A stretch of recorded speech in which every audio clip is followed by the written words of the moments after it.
ಕಾಂಗ್ರೆಸ್ ನಾಯಕಿ ಮಾಜಿ ಸಚಿವೆ ಮೋಟಮ್ಮ ರಾಜಕೀಯದಲ್ಲಿ ಹೆಣ್ಣು ಮಕ್ಕಳು ಗ್ಲಾಮರಸ್ ಆಗಿರಬೇಕು ಅನ್ನೋದು ಹೆಚ್ಚಾಗ್ತಾ ಇದೆ. ರಾಜಕೀಯದಲ್ಲಿ ಮಹಿಳೆಯರು ಚುರುಕಾಗಿರಬೇಕು, ಅದನ್ನು ಬಿಟ್ಟು ನಾವು ಗ್ಲಾಮರಸ್ ಆಗಿರಬೇಕು ಅಂತ ಅನ್ಕೊಳ್ತಾ ಇದ್ದಾರೆ ಅಂತ ಹೇಳಿಕೆ ನೀಡಿದ್ದಾರೆ.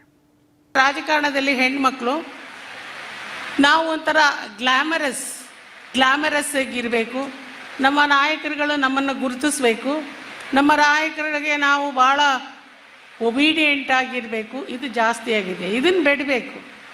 ಇದನ್ನು ಎಲ್ಲಿವರೆಗೂ ನೀವು ಬಿಡೋದಿಲ್ಲ. ರಾಜಕೀಯದಲ್ಲಿ ಹಲ್ಲು ಕಿರ್ಕೊಂಡು ಹೋಗೋದು ಅಂತ ನಾನು ಹೇಳ್ತೀನಿ. ಹಲ್ಲು ಕಿರಿಯೋದು ಬಿಡಬೇಕು.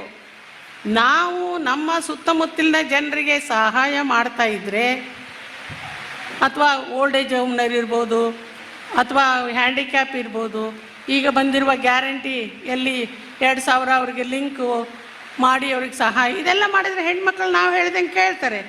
ಯಾವ ನಾಯಕರಿದ್ದಾರೆ ಚುನಾವಣೆ ಟೈಮಲ್ಲಿ ನಮಗೆ ಬಂದು ಹಲ್ಲು ಕಿರಿಬೇಕು, ನಮ್ಮನ್ನು ಬಂದು ಬೇಡಬೇಕು, ಅಮ್ಮ ನಿನ್ನ ಸಹಾಯ ಬೇಕಮ್ಮ, ಹಾಂ ಇದೊಂದು ಸಾರಿ ನೀನು ಸಹಾಯ ಮಾಡುವ. ಹಣಕ್ಕೋಸ್ಕರ ಓಟ್ ಹಾಕೋದಲ್ಲ, ಹಣಕ್ಕೋಸ್ಕರ ನಾವು ರಾಜಕೀಯ ಮಾಡೋದಲ್ಲ.